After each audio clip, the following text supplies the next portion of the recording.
Hello YouTube! Flashlight Enthusiast here. Thanks to the Fireflies, I've got my hands on the new thrower, the E90 Blaze with TIR optics, and thanks to my friend, I've got not only one but two different samples with different LEDs to show you the difference between the SBT90 and the FFL909MX emitter.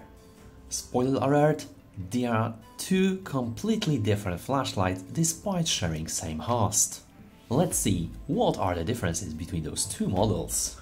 Of course, I got my sample from Fireflies, so if you are interested, make sure to check out the link below this video, not only getting a discount but also helping the channel quite a bit. Thankfully, Fireflies returned their old name, leaving the Firefly light behind, and now we have a standard box black with Fireflies logo on it. Of course, there is a label what you can expect in the box. Inside there's a truly nice cutout for a flashlight to protect it during the transportation. A well-written user manual about all Unreal functions, however if you need one, you can check my tutorial on the channel. There is also a stainless steel pocket clip if you don't like the retainer ring. This one, you can attach it here at the tail cap. And last but not least, we've got a stretchable lanyard as well as 4 spare O-rings in case you need a replacement. The build quality on this Fireflies flashlight is getting better and better. Here I opted for black anodization, as it is the hardest and most durable, and I have to tell this is definitely an excellent level. No sharp edges, everything is quite smooth, well maybe except for this knurling here on the battery tube, however it does provide a nice grip even with wet hands. At the tail cap we've got this attachment of the ring, you can swap it to your pocket clip that is included. There is a strong magnet here at the tail cap.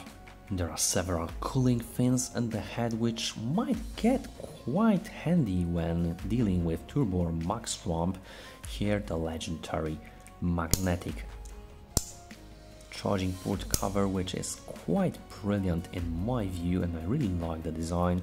And the opposite side we've got black anodized switch with great retention and tactile feedback, and at this point we've got a gigantic TIR reflector and 4 auxiliary LEDs underneath with RGB functionality all inside the Unreal UI. As you can see, we've got some artifacts at the optics. It is normal for the production process, so don't worry, it is not broken or damaged. It should be like that. Somehow the anti-reflective coating is really faint on this one, if present at all.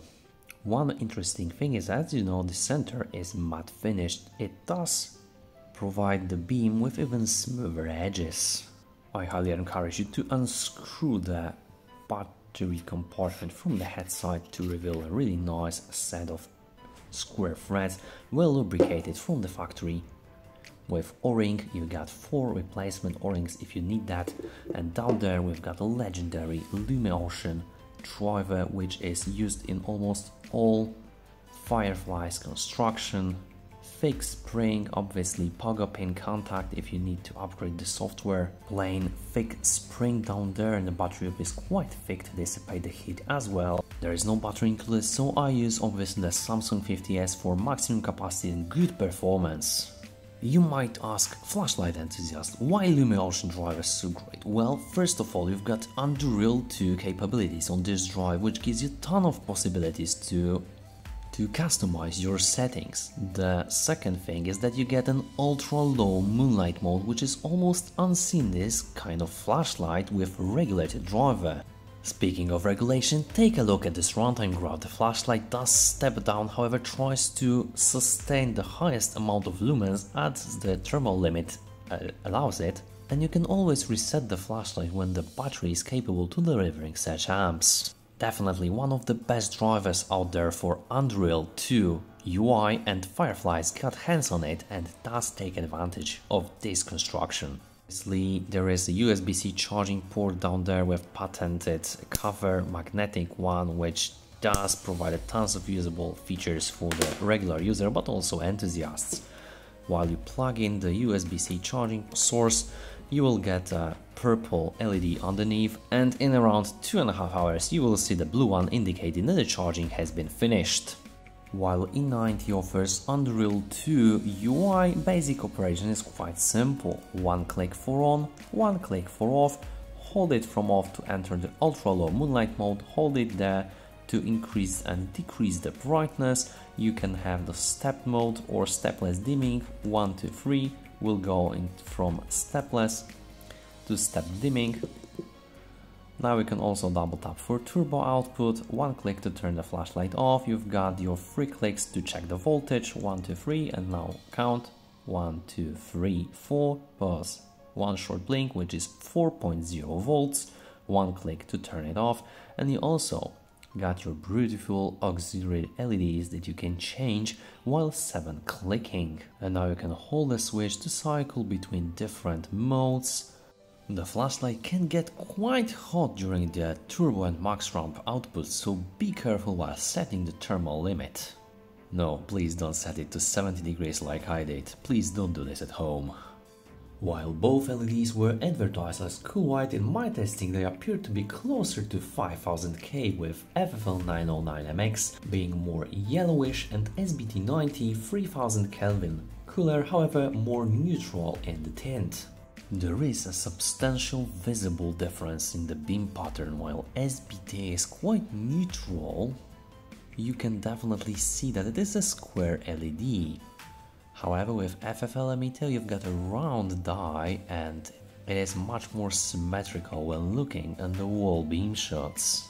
What is also quite interesting, and as we've got a dual spot in the FFL variant, without visible 4 lines like in case of SBT90. It is definitely something you have to adjust to, however once you do that, you definitely appreciate the beam pattern of the FFL emitter. I don't have to lie, my lumen measurements of both versions surprised me a lot. Despite sharing same host, my two E90 samples behaved quite differently on different LEDs. Let's start with SBT90. As you can see, we've got only 3200 lumens at start and sustainable around 1080 lumen level, with flashlight stabilizing at 62 degrees Celsius at runtime of about 1 hour and 8 minutes. Bear in mind that turbo lasts about 2 minutes and 22 seconds in my environment, with heating up to 66 degrees Celsius. Taking the FFL emitter, we've got around 4770 lumens and start, which is substantially brighter, but as you can see it can also sustain higher lumen level with 1465 lumens sustainable, with flashlight body stabilizing at 68 degrees Celsius. Note that both flashlights were preset to 70 degrees thermal limit. However, with this bearing in mind, we've got only 1 minute and 41 seconds of turbo performance before stepping now to lower modes. However, flashlight head achieved lower temperature than in case of SBT90. In general, my experience was that FFL emitter heat up slower compared to SBT90, which can be seen on the max ramp example.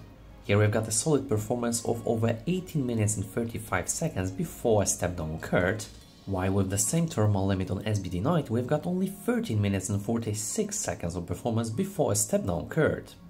Sustainable lumen level is also 300 lumen lower in SBT90 compared to FFL emitter.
Overall, we've got another excellent flashlight, the Fireflies portfolio. The E90 is definitely an example of thrower rather than a general purpose flashlight. However, with the nice sidelight from TR Optics, it can also illuminate something in front of you. without giving you a tunnel vision, quite distinct in the case of LED flashlight. By the way, Firefly Lite also announced the version with physical reflector, so it might be quite interesting to see the comparison between the reflector FTR optics in the E90. Regardless of what LED you choose, in my personal experience the FFL909MX provided more power and slightly more pleasant beam if you prefer the warmer color temperature, but also offering more stable performance at the same time.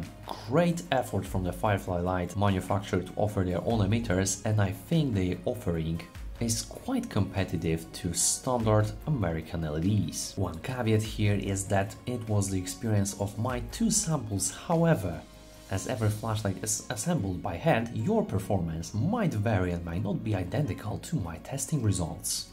With that being said, I hope you enjoyed the review as I enjoyed reviewing the E90. If you did, please hit the like button, hit the subscribe button to support the algorithm and not to miss any future videos as they release. If you have any questions or personal comments, please don't hesitate and leave them below this video. Thank you so much for watching, and we will see you in the next one.